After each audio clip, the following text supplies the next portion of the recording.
Bueno, buenos días, muchas gracias por estar aquí a las personas que habéis asistido, estáis asistiendo de forma presencial a este encuentro informativo y muchas gracias a las personas, a los medios que se están conectando a través del enlace de Zoom, de streaming. Bueno, decir que estamos aquí para presentar en Madrid el estudio, el informe que ha realizado nuestra fundación de estudios educativos, está dentro de la Fundación 1 de Mayo de Comisiones Obreras. Es un instituto nacional. Tenemos aquí a mi izquierda a Pablo García de Vicuña, que es el coordinador del estudio y el presidente de este instituto, y bueno, este es un estudio más entre los que ya vienen haciendo para dar cuenta de lo que está pasando en la educación española y desde luego recoger los puntos de vista de las personas relevantes en el tema y hacer propuestas a nivel nacional. Tengo también a mi derecha, en este caso, a Encarnación Pizarro, es nuestra secretaria de Salud Laboral y Formación de la Federación Estatal de Comisiones Obreras, que situará cuál es nuestra visión, cuál es nuestra posición, qué pedimos al Gobierno de España en esta materia. Vamos a iniciar la puesta en común de la situación de este gravísimo problema, dando mirada, poniendo perspectiva a lo que está pasando en Madrid. Nosotros ya me voy a referir a ello. Yo soy Isabel Galvín, soy la secretaria general de la Federación de Enseñanza de Comisiones Obreras de Madrid y me voy a referir ya en concreto a qué está pasando en Madrid para dar punto de partida, para iniciar, ya digo, el abordaje de este gravísimo problema que se está viviendo en el sistema educativo. Bueno, en Madrid terminamos el curso pasado, y quiero empezar por ahí, con en torno a 1.800 protocolos de conductas autolíticas o de riesgo de suicidio en los adolescentes que estudian en los institutos públicos de la Comunidad de Madrid, en torno a 1.800. Fueron estos protocolos los que se fueron abriendo. Cuando se inició el curso, siguiendo el procedimiento que hay que seguir, pues se realizó en los centros una evaluación de estos protocolos, a ver en qué situación estaban estos niños y niñas, estos jóvenes, y la coordinación, la evaluación de la situación se hace entre el equipo directivo, oído al orientador o la orientadora, al coordinador de bienestar y hablando con el alumno y escuchando a las familias. Bueno, de estos 1.800 protocolos se cerraron en torno al 10% según lo que nos transmiten los centros educativos. 3 meses después estamos superando los 2.100 protocolos por conductas autolíticas o de riesgo de suicidios abiertos. Esto significa que tenemos institutos en Madrid que tienen 18, 19, 20 protocolos, que están en una situación muy límite, muy grave. Tenemos en realidad una media de 7 protocolos por centro y tenemos que tener en cuenta que no hay centros sin protocolos. Están ocurriendo situaciones de estas características en todos los centros. Nosotros entendemos que hay una situación de emergencia sanitaria que cuando llega a los centros se convierte en una situación de emergencia educativa. ¿Cómo se están abordando estas situaciones? Pues ya digo, bajo la absoluta responsabilidad de los equipos directivos, en coordinación con los equipos de orientación, los coordinadores de bienestar y los equipos docentes. Existe un protocolo para estas situaciones con más de 60 páginas que se tienen que rellenar y supervisar por todos los profesionales, todo el equipo docente, el equipo directivo, los profesionales que tienen atención directa con ese alumnado. ¿Qué significa esto? Pues que el protocolo que lo que indica es que tenemos que estar pendientes de si hay conductas de riesgo y cómo evolucionan, pues está siendo atendido, rellenado, dando seguimiento por profesionales que ni por su formación inicial previa, científica o de las materias específicas que imparten, ni por su formación continua, porque son profesionales de materias específicas o están ejerciendo la función docente, la función directiva, la función tutorial, no están preparados para determinar si una conducta es realmente preocupante, grave, muy grave, de altísimo riesgo. No están preparados para ello. Esto supone que la gravedad de la situación se concreta también en una situación de incertidumbre permanente, porque estos profesionales desarrollan protocolos y procedimientos para estar permanentemente, hacer un seguimiento permanente al alumnado que está en esta situación. Esto genera mucho estrés, mucha ansiedad, mucha impotencia en muchos casos y la angustia permanente de que pueda pasar algo en el instituto y que no estemos preparados para ello. Lo cual también tiene mucho impacto en la salud del profesorado, en la salud, el bienestar, tanto salud mental como salud emocional. De hecho, otro elemento que situamos es que en estos 3 meses primeros de este curso hemos duplicado el número de consultas que ha recibido el sindicato en su servicio de salud laboral. Tenemos un equipo que está atendiendo estas situaciones y otras. De hecho, hemos recibido más de 5.000 consultas en estos 3 primeros meses. El impacto en el total de la plantilla es enorme, es muy grande. Claro, que hay un problema es algo que se repite en todos y cada uno de los informes que se presentan. A modo de ejemplo, puedo recurrir a señalar el informe que recientemente ha presentado el Ministerio de Sanidad con el Ministerio de Universidades sobre la salud laboral, la salud mental, informe del Ministerio de Sanidad junto con el Ministerio de Universidades sobre la salud mental del alumnado, de los estudiantes de las universidades.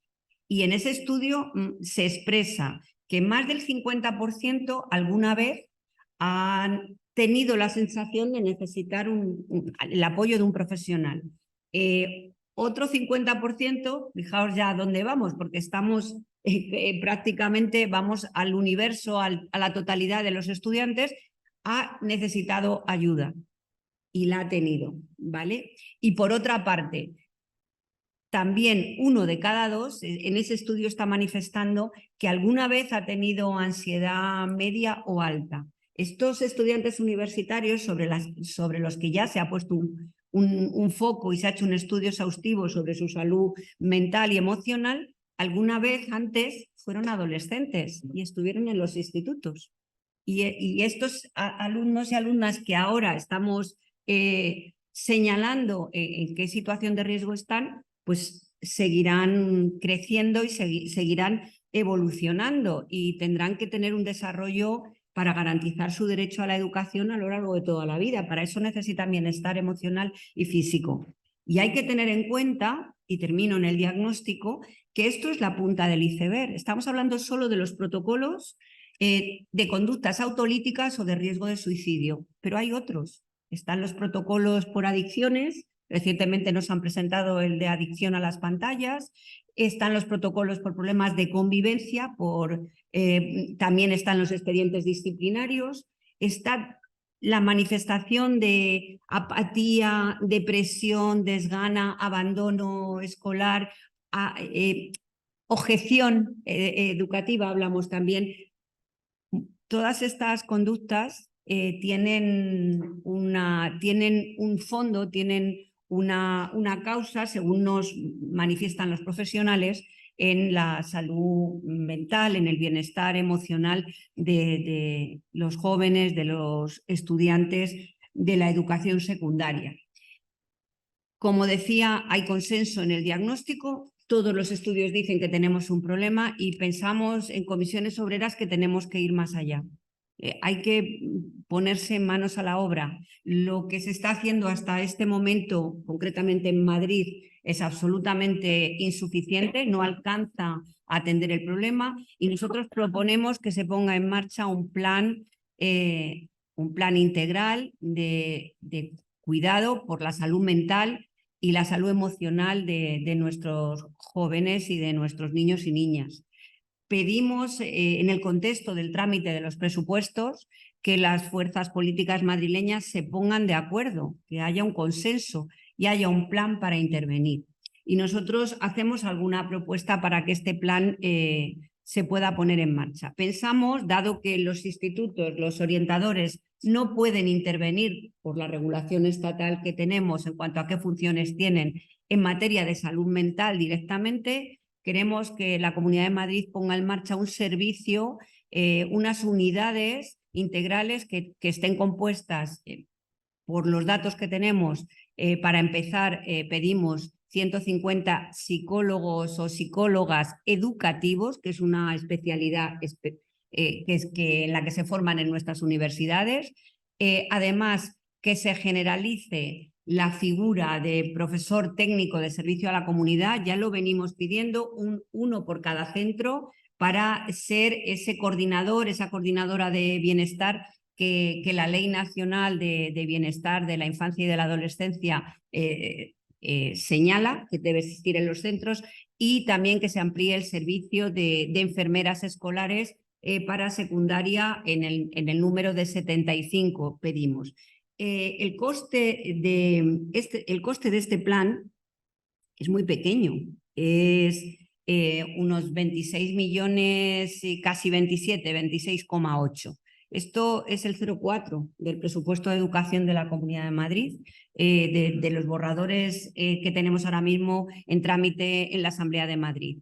Si quisiéramos este plan, esto sería para paliar la situación en los institutos de la infancia, de la adolescencia, ¿no? Si quisiéramos ampliar este plan a toda la educación infantil y primaria para poder hacer prevención también, tendríamos que ampliar la inversión hasta 59 millones, y esto significaría no llegar ni siquiera al 1% del PIB. Lógicamente, perdón, al 1% de los presupuestos de educación, disculpadme. ¿Qué impacto tendría? Pues este plan, la inversión en este plan, la ampliación de los profesionales, llegando a la educación infantil, llegaríamos a ampliar sobre los 150 iniciales, 75 psicólogos más, generalizar la figura también de profesor técnico de los servicios a la comunidad a todos los centros de infantil y primaria, y otras 75 enfermeras más. Esto tendría un impacto en más de 675.000 niños y niñas y todos sus profesores y profesoras. Nosotros lo vemos una prioridad. Lo que está pasando ahora es insostenible, porque estos niños y niñas además se encuentran en una situación en la que no tienen la atención en los centros educativos que necesitan, que estamos simplemente haciendo de contención de los riesgos que se viven cada día, y que por otra parte se encuentran que tampoco hay psicólogos infanto-juveniles suficientes en los centros de salud. Lógicamente, estos psicólogos educativos que serían los que diagnosticarían la gravedad del caso y cómo atenderlo, podrían tener atención directa en los centros, y además se coordinarían con los psicólogos de los centros de salud y ahorrarían mucha ansiedad y preocupación a las familias, y también ahorrarían el coste que supone para aquellas familias que se lo pueden permitir la atención privada en psicólogos y psicólogas, que, como sabéis, está corriendo bajo la responsabilidad de las familias, aquellas familias, lógicamente, que se lo pueden permitir.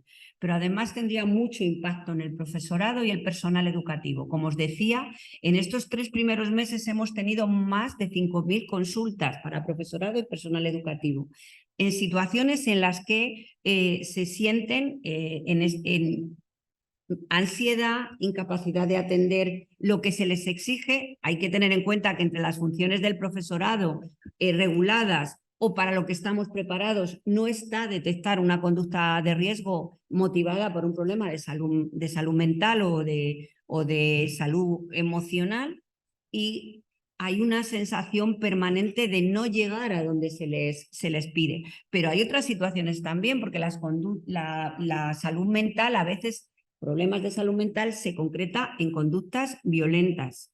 Las conductas violentas entre iguales tienen esos protocolos, esa manera de intervenir, pero atención, las conductas violentas hacia profesionales, ni tanto hacia profesorado como a personal educativo, no tiene establecido ningún protocolo. Los profesionales están absolutamente desarmados y en muchos casos se sienten absolutamente abandonados, en la mayoría, porque casi esto es una cuestión profesional. Los profesores, las profesoras, cuando nos pasan este tipo de cosas, entramos también en una una pregunta que nos hace buscar si somos nosotros el problema. Esto pasa, sabéis, en todas las personas que sufren un maltrato o sufren una agresión, y genera una crisis en lo profesional muy, muy grave. Esto hay que resolverlo. Nosotros tenemos que ir a los tribunales. Los juicios son largos. Ahora mismo, estos días, se está celebrando uno gravísimo de una situación gravísima de hace 2 años. Los tribunales suelen dar la razón, pero lo que ocurre es que, a pesar de que determinan a la Consejería de Educación que tiene que intervenir, esta no interviene. Y esta es la situación que al final se compone como elemento que marca la dinámica en los centros y que afecta a la progresión educativa de los niños y niñas, de los jóvenes, desde estos problemas de salud mental, de salud emocional. Corta en muchos casos sus oportunidades, más de los que nos gustaría. A veces se solucionan problemas gravísimos de salud mental con expedientes disciplinarios que les suponen la expulsión del centro y les rompen, les cercenan toda oportunidad de futuro, y realmente tenemos la obligación de, para garantizar el derecho a la educación y los derechos que tienen los menores, que tiene la infancia, poner solución al problema. Y pensamos que es posible hacerlo. Se trata de invertir en la materia. Podría ser un plan plurianual, porque del cero al todo no se puede llegar en un año o en unos meses.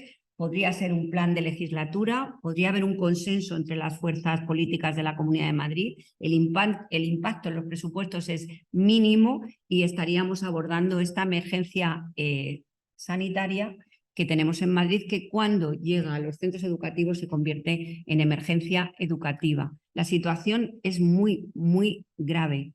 Hay mucha preocupación en los profesionales, desde luego en las familias, y hay mucho sufrimiento en el alumnado. Hay que poner la solución. Y Madrid no es una excepción. Por eso nuestro instituto, nuestra fundación, se puso manos a la obra y empezó a trabajar en este informe. Le doy la palabra a Pablo García de Vicuña para que nos contextualice cómo está el resto de España. Sí, buenos días. Gracias, Isabel. Como bien dice Isabel, la preocupación que tuvo o que tiene en estos momentos el propio Instituto de Estudios Educativos y Sindicales de la Fundación 1 de Mayo es dar precisamente voz para intentar clarificar algunos asuntos, en concreto el que estamos hablando ahora de la salud mental en la educación, que tienen siempre como referencia este marco, la educación. Nos encontrábamos, y lo ha dicho Isabel muy bien, para el ámbito concreto de Madrid, de la comunidad madrileña, con que la carencia de datos era inversamente proporcional a la preocupación que, sin embargo, en los centros existía por clarificar lo relativo a este problema. Veíamos, y lo ha dicho Isabel también, la situación que se provocaba en distintos alumnos y alumnas ante situaciones que el profesorado difícilmente, con su capacitación, podía trabajar. Y veíamos también, sin embargo, que había una falta, o digamos, no voy a decir un desinterés, pero sí al menos una falta de datos oficiales que pusiesen esas percepciones que teníamos, pues nombre propio y sobre todo un posible tratamiento para dar una solución al que considerábamos un problema grave. Con ese objetivo, no tanto con el de buscar los datos concretos, que como ya digo son bastantes casos, sino con el de abrir la expectativa de que al menos el colectivo docente, el profesorado, tuviese argumentos y supiese por dónde canalizar determinadas inquietudes que observaban en su alumnado, fue con el que contactamos con distintos expertos y expertas para poner de alguna manera el punto sobre la I en lo que debería ser un tratamiento adecuado de la salud mental en la educación.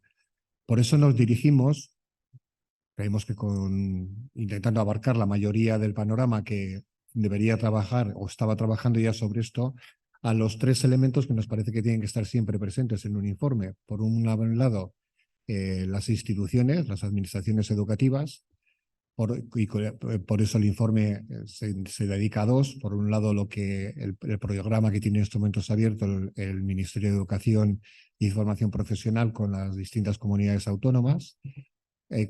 Contactamos también con una comunidad autónoma en concreto, con la Comunidad Autónoma de Euskadi, con la Consejería de Educación, porque tiene ya un protocolo de actuación en estos casos bastante avanzado dentro de un programa que se llama Bisilaguna. Y nos parecía que al margen de además de las administraciones educativas, era necesario contactar con otra parte que para nosotros es clave, y es la de qué piensan las y los profesionales en este ámbito, psicólogos, psicólogas, psiquiatras, para detectar primero convenientemente este tipo de defectos, este tipo de problemas mentales que pueden tener el alumnado, sin olvidar también al colectivo docente. Porque una de las cuestiones que nos hemos visto más reiteradas a lo largo del estudio es que empiezan a abundar, y es necesario, ojalá este procedimiento continúe aportando más y más información, pero existen cada vez más estudios e incluso protocolos, como decía antes Isabel, que intentan paliar los efectos que pueden tener los problemas de salud mental en el alumnado, pero hay muy poco tratamiento y muy poco estudio respecto a cómo afecta esta misma situación en el colectivo docente. Por eso queríamos dedicar también, y en este ámbito ha colaborado con nosotros la Secretaría de Salud Laboral de la Confederación Estatal de Euskadi, perdón, de Comisiones Obreras, para dar con ello la visión, y creemos que el artículo que se presenta ahí es significativo porque detecta que no solo es evidente el problema mental que puede haber en determinados colectivos docentes, sino que es de especial incidencia también la cuestión de género en el tratamiento de este problema. Y por último, para tener, como decía, una visión general y amplia del estudio, nos quisimos acercar a la situación que viven las familias cuando se encuentran bien con docentes que se encuentran en una situación de enfermedad o bien con el alumnado. Y por ello también contactamos y pudimos aportar el artículo que firman 2 asociaciones de familiares de enfermos mentales, una en Vitoria, ASAFES, y otra en Barcelona, en Cataluña, que es APATRAC.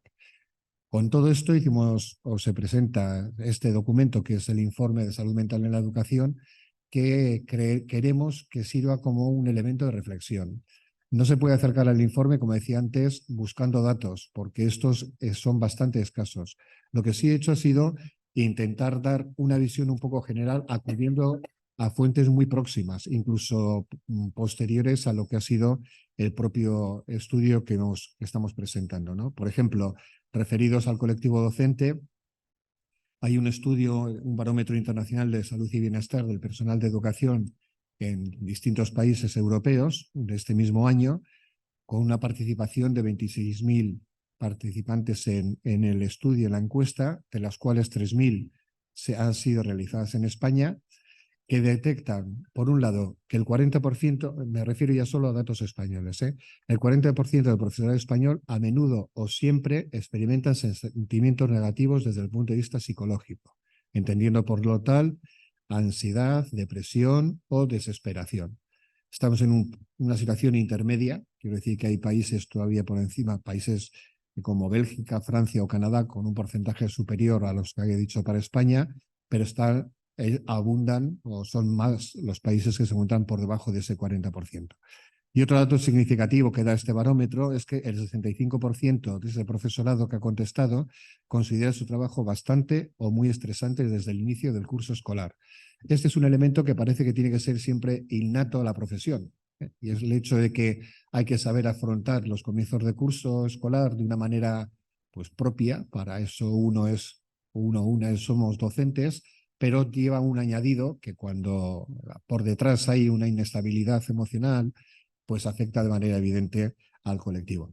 Y el segundo estudio referido al colectivo docente es un estudio también privado, Ánimo Profe se titula, y realizado a 3.800 docentes de todas las etapas educativas, incluida la universidad. El anterior no incluía los datos de la universidad. Y tiene también 3 datos que nos parecen referentes y significativos, ¿no? El 34,5% del colectivo docente define su estado de ánimo como muy deficiente o deficiente. El 38,4% se autopercibe en un estado emocional que podría asociarse a la depresión. Y el dato aumenta hasta casi el 40% si la experiencia docente es superior a 15 años, es decir, cuando se van acumulando años de experiencia docente en este trabajo. Y por último, el 13% presenta ideación y o intención de conductas autolesivas.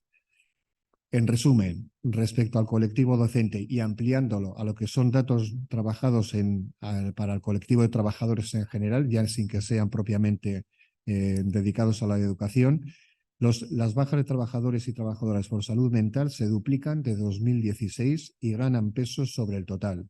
Especialmente afectan a los colectivos femeninos y a las jóvenes. Y para dar también un par de datos a modo final respecto al comportamiento de datos y de la búsqueda de datos respecto al colectivo infantil juvenil, el colectivo estudiantil, pues hubo un informe en el 2021 de Save the Children que se titulaba Crecer saludablemente, que ya ponía el dedo en la llaga de esta realidad y decía en sus conclusiones algo que muchas veces se nos pasa o puede pasar desapercibido, no solo al colectivo docente, sino en las propias familias. Decía, la infancia y la adolescencia son etapas en las que se desarrollan el cerebro, las emociones, la personalidad y en la que paulatinamente se van adquiriendo herramientas para hacer frente a situaciones y condiciones emocional y psicológicamente complejas. Es decir, si no estamos como docentes, por un lado, como familia, por otro, y como administración en conjunto, trabajando abiertamente en estas etapas tan complicadas de formación para el colectivo adolescente especialmente, vamos a tener serios problemas para tratar evidentemente el problema.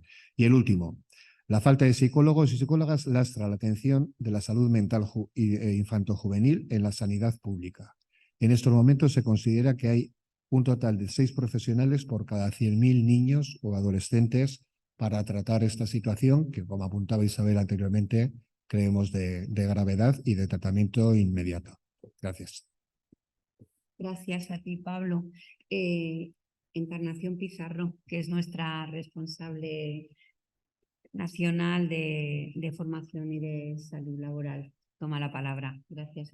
Bueno, pues nada, muchas gracias por estar aquí y muchas gracias a vosotros dos por vuestro trabajo, porque desde la Federación Estatal de Comisiones Obreras pensamos que es fundamental el trabajo que se hace desde Madrid, que es la punta de lanza del trabajo que hacemos en el conjunto del Estado, y el informe que ha hecho la Fundación 1 de Mayo, coordinado por Pablo, nos parece que es fundamental y es muy importante, sobre todo porque es muy completo y porque ofrece una perspectiva global. Como él bien ha explicado, no solo, en la mayoría de los informes siempre se hace referencia a la situación del alumnado, que por supuesto es el corazón de la educación, pero es fundamental también que tengamos en cuenta qué pasa con las familias y qué pasa con las personas que trabajamos en el ámbito educativo, porque esto es un problema integral. No es suficiente que nos enfoquemos o que pongamos el foco en el alumnado o en el profesorado o en el personal no docente. Tiene que ser algo colectivo. La comunidad educativa es interdependiente y cuando la comunidad educativa, algún miembro o alguna parte de la comunidad educativa se ve dañada o tiene algún daño en su salud, eso repercute a todo el colectivo. Por eso, la primera idea que queremos transmitir desde la Federación es que tiene que ser una actuación integral. no vale solamente con enfocarse en el alumnado. Hay que prestar atención a qué está pasando con las familias y qué está pasando con las personas que trabajan en la educación. Hay que atender a esas tres patas. Siempre de manera tradicional en comisiones obreras los riesgos psicosociales, los riesgos que tienen que ver con la exposición emocional, afectiva, etcétera, ha estado muy presente en nuestro trabajo en el sindicato.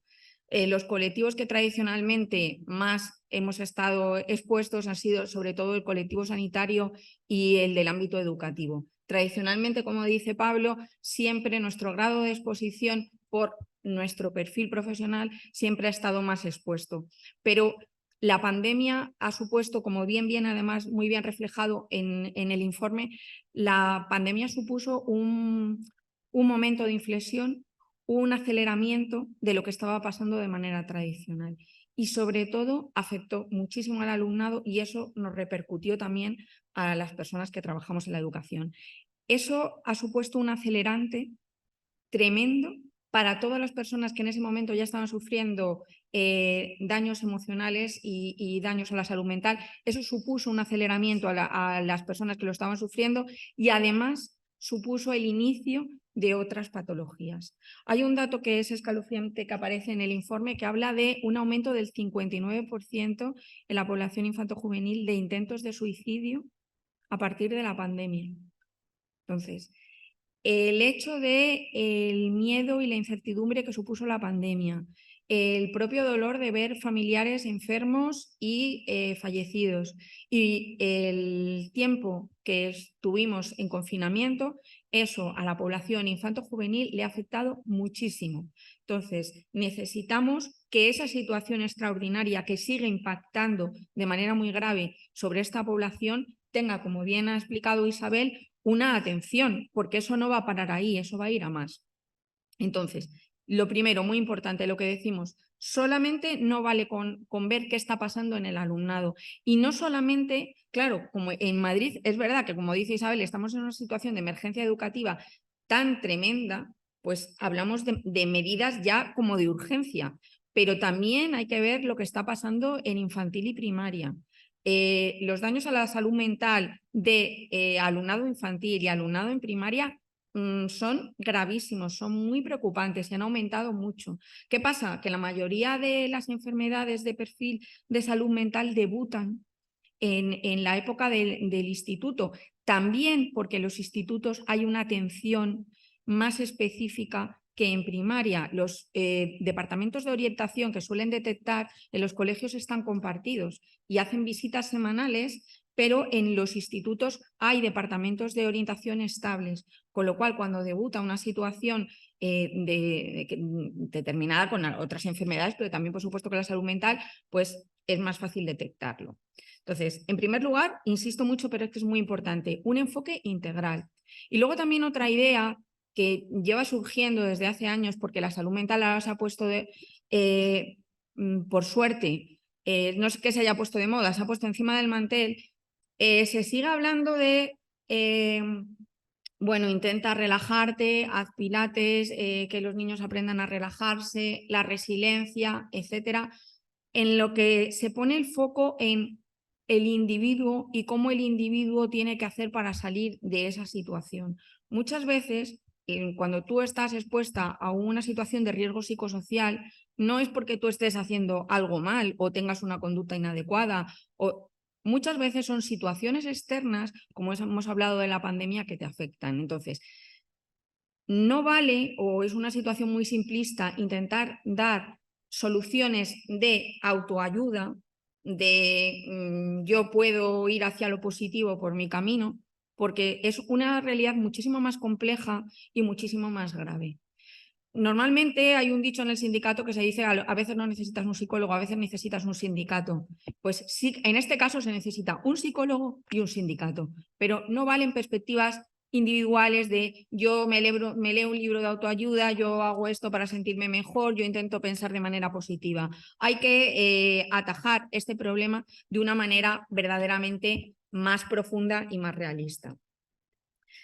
El barómetro al que ha hecho referencia Pablo, que es el barómetro internacional sobre la salud mental en la educación, es un estudio que hemos en el que hemos participado, Comisiones Obreras ha sido el único sindicato que ha participado en España. Hemos sido 11 países con 26.000 personas que han participado, como bien ha dicho Pablo, y en ese barómetro han salido cuestiones muy interesantes. No me voy a repetir a lo que ha dicho Pablo, pero sí que hubo un dato que a mí me llamó mucho la atención. Tras la situación que tenemos tan dura, en nuestros propios daños emocionales, nuestra propia exposición, aparte de cómo estamos de mal, pero un 80% de las personas encuestadas no cambiarían de profesión. Estamos en una situación tremenda y aún así, cuando tú preguntas en la encuesta, ¿pero usted volvería a ser maestra? ¿Usted volvería a ser profesora? Te dicen sí. Entonces, esto denota también otra situación que tiene mucho que ver con nuestra profesión, que es una profesión en la que las personas se implican mucho. Y está demostrado por estudios que cuando las personas se implican mucho, los profesionales se implican mucho, el grado de exposición psicosocial aumenta. Y el síndrome de burnout es más probable que se sufra por tu grado de implicación. Te importa más tu trabajo, te importan más los chavales, es más fácil que salgas dañada emocionalmente.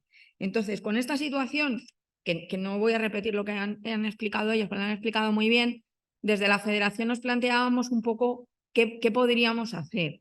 Pues pensamos que lo primero que tenemos que pedir a la sociedad es que no piense que es algo solo de la escuela, que ocuparse de la salud mental tiene que ser algo en el que se impliquen todas las administraciones y toda la sociedad en su conjunto. Pero, ¿qué podemos hacer desde el ámbito educativo? Pues a las administraciones, lo primero que le pedimos al Ministerio es que, fijaos, Isabel hablaba de un plan de 26 millones como básico Solo para mínimo. solo para secundaria. Como cuando... 59 para infantil. Exacto, como cuando sale el coche de fábrica casi con el chasis. El Ministerio, como viene reflejado en el informe, ha dedicado 5 millones de euros. 5 millones de euros. O sea, ¿qué hacemos con 5 millones de euros? Si los planes que hacemos tienen muy buenas intenciones y están muy bien pensados y están muy protocolizados y tienen mucha ilusión, pero les dedicamos 5 millones de euros, no hacemos nada.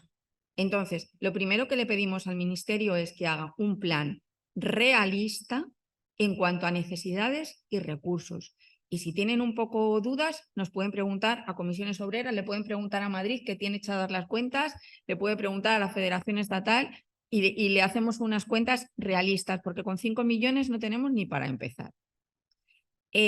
Cuando hablamos de que se necesitan recursos específicos, como bien ha dicho Isabel, pero se necesitan recursos que siempre pedimos y que son fundamentales en estos casos. Si tú eres tutora de cuarto de la ESO y tienes 33 alumnos, te va a resultar mucho más difícil detectar qué está pasando a una niña que está teniendo una situación delicada, a un niño que está teniendo una situación delicada, que si tienes 25. Porque a lo mejor entre esos 33 ya tienes alumnado con un perfil que necesita ya un apoyo educativo determinado, con lo cual ni vas a poder atender al alumnado que tiene el perfil educativo, ni puedes detectar. Por lo cual, lo que siempre os decimos, que ya os tienen que doler las orejas de escucharlo, necesitamos que se reduzcan las ratios, también para proteger la salud mental. A su vez, necesitamos que aumente el cupo de profesores, como bien ha dicho Isabel, porque necesitamos más PTSCs, pero también necesitaríamos que un instituto que tiene 1000 alumnos, en vez de tener un orientador o una orientadora, tuviera como mínimo 2. Entonces, eso supone un mayor cupo de profesorado. Estamos hablando, pues eso, un instituto, 1000 alumnos, un orientador. El orientador o la orientadora no solamente tiene que detectar si una alumna está teniendo o un alumno un problema con la alimentación o si está teniendo un problema que empieza a sentirse mal, etcétera, etcétera, etcétera. A su vez, tiene que coordinar los programas académicos de orientación del centro, con lo cual es completamente insuficiente. Los PTSCs son un perfil profesional fundamental en la educación porque son una especie de línea fundamental entre lo que pasa en las familias y lo que pasa en los institutos, sobre todo. Necesitaríamos PTSCs en todos los institutos y en todos los colegios o por lo menos en todos los equipos orientadores. Está demostrado que en los institutos donde hay ese perfil se reduce la convivencia, se reducen los problemas de convivencia, perdón, y el alumnado que está en situación de vulnerabilidad y de exposición se ve más protegido. Es una figura fundamental y hay muy poquitos. Si tienes mucha suerte en un instituto te lo ponen compartido con otro centro y tienes que dar las gracias a la diosa casi de que te lo hayan puesto. Entonces, como veis, necesitamos muchísimos más. Insisto, que haya más tutores y que haya menos alumnado, eso al final son recursos económicos, porque para que haya menos alumnos por clase y haya más profesores necesitamos más dinero, es así de simple. Entonces, todas estas demandas que hacemos tradicionalmente a principio de curso son fundamentales en salud mental, porque pueden pasar cosas que están pasando por delante de tu cara y tú no te estás dando cuenta. Y como dice Isabel, como es una profesión muy implicada, luego cuando pasa algo dices, ¿por qué no he estado ahí? ¿Por qué no sé qué? Pues porque era imposible, porque era prácticamente imposible. Entonces necesitamos que eso se atienda y se atienda ya. Luego, además de reforzar qué pasa cuando detectas, vamos a suponer que un alumno se le detecta rápidamente o una alumna está en una situación en la que tiene mucha ansiedad, lo está pasando muy mal. Entonces tú te pones en contacto, que es el siguiente paso. Como tutora, tú primero lo derivas, el equipo de orientación ve qué pasa y va a atención primaria y se pone en contacto con el equipo de salud mental del ayuntamiento que tiene asignado ese instituto. ¿Y qué te dicen? Hasta dentro de 3 meses no lo podemos ver, no la podemos ver. Y a lo mejor es un chaval o una chavala que ya ha tenido una autolesión grave y te están diciendo que no lo pueden ver. Entonces, no vale solamente con atender a la emergencia educativa, porque si no atendemos a la emergencia sanitaria, como bien decía Isabel, nos quedamos a las puertas. Necesitamos que la atención sanitaria pública se refuerce. ¿Por qué? Porque muchas familias, por desgracia, no tienen recursos para pagar 50 euros por una consulta al psicólogo o a la psicóloga y lo necesitan como la lluvia de mayo. Entonces, necesitamos que, como bien ha dicho Isabel, aparte de que haya equipos integrales específicos que se establezcan de manera urgente para lo que está pasando, que se refuerce en la atención primaria, las unidades de salud mental en los ayuntamientos y que haya suficientes psiquiatras y psicólogos. Porque también hay otra cosa que, perdonad, que está relacionada con esto, que es la sobremedicación que vivimos en España con los medicamentos. Como no hay suficiente tiempo para atender a las personas que llegan en riesgo de salud mental, enseguida, y hay poco tiempo de atención, y pues ¿qué hacemos? Medicación, medicación, medicación. Con más tiempo para atender a estas personas en esta situación, no necesitaríamos una medicación que es como el último recurso, también porque cuando ya llegan en una situación grave, entonces al final ya hay que llegar a la medicación. Si pudiéramos hacer prevención y pudiéramos dar un trato más personalizado y más cuidado y no tan de último recurso, no estaríamos en la situación que estamos de una medicación relacionada con la salud mental tan alta en España, tanto de población infantojuvenil como población adulta.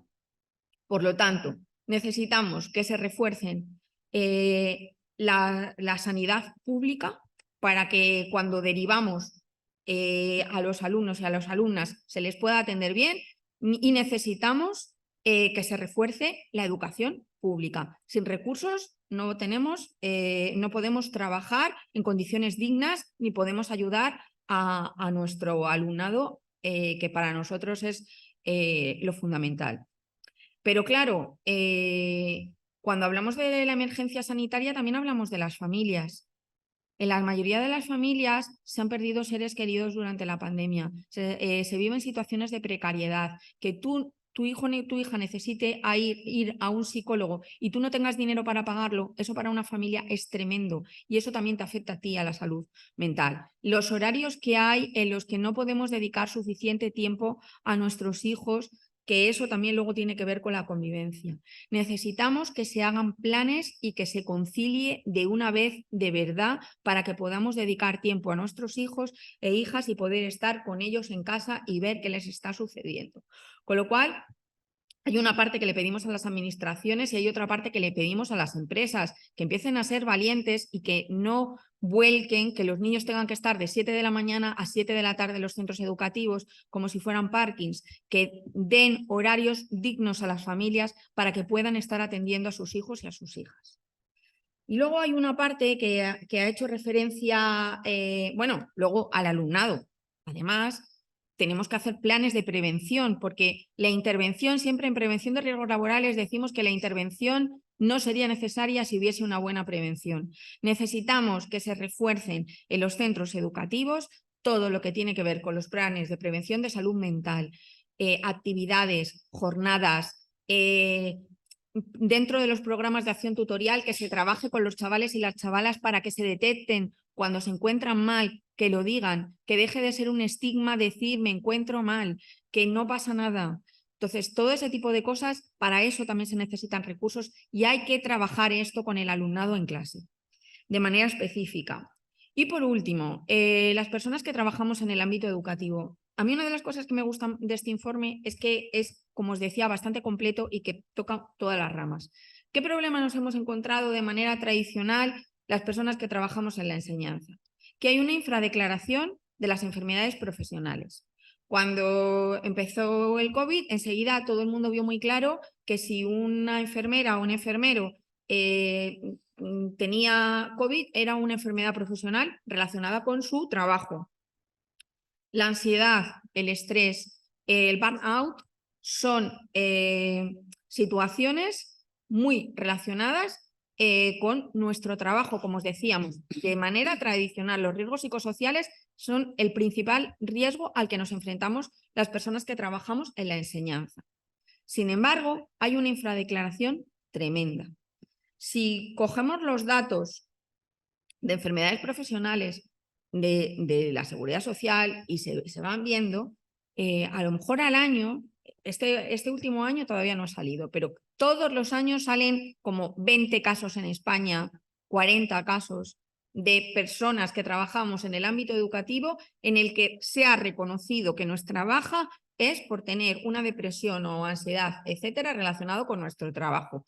Eso claramente hay una infradeclaración. ¿Por qué? Porque cuando tú acudes a la atención primaria y dices que te encuentras mal, normalmente, por falta de formación, como pasa también con género, en estos aspectos específicos, al doctor o a la doctora le cuesta relacionar de manera específica en un informe que tú te encuentras mal por lo que te está pasando en el trabajo. Entonces se tiende a decir, bueno, hombre, a lo mejor es que en casa tienes un mal momento, igual es que con tu pareja no andas bien, igual es que tenías expectativas no consolidadas, igual. Cuando en otros trabajos con otros perfiles determinados no cuesta nada establecer que ese daño para tu salud está relacionado con tu actividad laboral. Necesitamos también que se forme a los sanitarios y se entienda que cuando tú vas al doctor, a la doctora, al médico, a la médica y le cuentas esto, muchas veces, muchísimas más veces de las que aparecen en los informes, tiene que ver con tu actividad profesional. Y necesitamos también que, como aquí vuelvo a lo de necesitamos un sindicato, necesitamos que se entienda que la organización del trabajo afecta a nuestra salud mental. Los equipos directivos, la administración, etcétera, tiene que entender que la comunicación tiene que ser eficaz, que no se tiene que hacer sobrecarga de trabajo, fíjate, sobrecarga de trabajo con lo que estamos hablando de ratios, cupos, etcétera, etcétera, etcétera. Entonces, si los puestos de trabajo están bien organizados, con una comunicación efectiva, con una relación saludable de los equipos directivos con el resto del claustro y entre compañeros y compañeras también, esto afecta también de manera positiva a la salud mental. Entonces, lo que pedimos también es que el Ministerio y a su vez las comunidades, etcétera, establezcan protocolos de actuación en cuanto a cómo tienen que ser las relaciones de las personas que trabajamos en el ámbito educativo en nuestro puesto de trabajo. Porque nuestras relaciones entre iguales entre las personas que trabajamos en ese colectivo también tienen que ser saludables, también tienen que ser correctas, también tienen que ser sanas. Entonces, esto es un poco todo lo que pedimos. Por una parte, a las administraciones le pedimos recursos, a las empresas les pedimos que faciliten la conciliación efectiva, no de boquilla. Y a las administraciones, a su vez, no solamente les pedimos recursos, sino que desarrollen protocolos y buenas prácticas de cómo tenemos que trabajar para cuidarnos entre todos y entre todas. Y tiene que ser, como muy bien decía Isabel, de manera urgente, perdón, porque estamos en una situación de emergencia educativa, pero no solamente en Madrid, en el conjunto del Estado. Es verdad que hay situaciones heterogéneas, como bien decía Euskadi, hay en algunos, Pablo, que en Euskadi hay algunos territorios donde sí que hay un trabajo que está más elaborado, pero hay otros territorios que están en situación similar a la de Madrid, con lo cual se necesita un trabajo integral y de manera urgente. Y bueno, pues nada, muchísimas gracias. Bueno, pues yo sin alargarme y antes de daros la palabra, comentar que de los 5 millones que llegan a las comunidades autónomas, a Madrid llegan 642.654 euros. Llegan y como no son finalistas ni vienen regulados por una normativa que indique a las comunidades autónomas cómo deben gastarlos, cómo deben invertirlos. Lo que está pasando en Madrid en estos momentos es que la Consejería de Educación lo ha externalizado. ¿Y qué está haciendo? Buscando psicólogos a través de una ITT. Ha hecho unas ofertas de empleo a través de una ITT para estos psicólogos y psicólogas educativos, lógicamente, porque tienen que tener esa especialidad para que trabajen en los centros, pero como es un servicio externalizado, pues tal cual lo plantea la Comunidad de Madrid, el Gobierno de Madrid, la Consejería de Educación, no pueden hacer esa intervención directa con el alumnado, se ponen en contacto telefónico con los centros y los centros lo que reclaman es lo que pedimos, es un psicólogo, una psicóloga educativa que pueda intervenir en el centro directamente con los alumnos, que tenga tiempo para hacer bien ese diagnóstico, esa presencialidad se produzca y realmente esa atención directa se produzca. En años anteriores lo que ha venido ocurriendo incluso que los centros con sus propios recursos o con los fondos PROA Plus han contratado psicólogos y psicólogas, porque esta figura está haciendo falta. Y en otros casos lo que está ocurriendo es que son las propias asociaciones de padres y madres los que hacen la contratación de estos psicólogos. Claro, 5 millones son pocos, insuficiente, como decía Nani, como decía mi compañera de la Federación Estatal, pero además es que tal cual están regulados, es que para lo que sirven es para precarizar, externalizar y fijaos, por eso decimos, queremos un servicio autonómico, contratación directa de la Consejería de Educación, por supuesto con salarios dignos y condiciones laborales dignas acorde a la preparación que se necesita, que en este caso son grados en psicología, en la especialidad de psicología escolar. Pero atención, ya digo que lo que está pasando en Madrid, y si queréis más ampliación sobre este tema os podemos dar, porque tenemos la denuncia de los propios psicólogos que están en las listas de interinos como orientadores. En Madrid aproximadamente la mitad de los orientadores son psicólogos y la otra mitad son pedagogos y pedagogas, ¿no? Los que son psicólogos son los que podrían atender a acudir a esta convocatoria de empleo y nos están diciendo los propios psicólogos cómo están siendo requeridos a través de esta ITT. Es decir, esto es insuficiente, pero además es un parche, no es lo que se necesita y es una manera de derrochar al final el poco dinero público que llega, se derrocha a través de este servicio. También hay un teléfono de urgencia, lo sabéis, para el alumnado, que no quiero dejar de mencionar, que en Madrid ese teléfono no tiene ninguna coordinación con los centros educativos. Los niños, los jóvenes llaman al teléfono porque se sienten absolutamente desesperados y ese teléfono es una caja negra que no se coordina con los servicios educativos, con los centros educativos. Esa información no llega a los centros para poner en alerta a los profesionales. Y también en Madrid, y termino por ahí, hay un convenio, se ha hecho recientemente con la Fundación Koplovic, que consiste en también, hay un teléfono y hay un equipo de 4 personas. Eso también es absolutamente insuficiente, también le va dinero público, pero efectivamente con ese servicio no llega. Tampoco llega con la unidad regional. Esta tarde en la presentación del informe tendremos en la mesa el honor y la necesidad de contar con la presencia de quien la coordina. Es una unidad que tiene 6 profesionales para toda la Comunidad de Madrid. Y es una unidad que los centros dicen que trabaja muy bien, pero es absolutamente insuficiente porque lo único que puede hacer es dar recomendaciones generales. Es que este problema se está abordando con un protocolo, como todos los demás, y una guía. Y sin recursos humanos, sin apoyo directo de los profesionales que necesitamos. Así que quedamos a vuestra disposición. Si queréis hacer alguna consideración, alguna pregunta.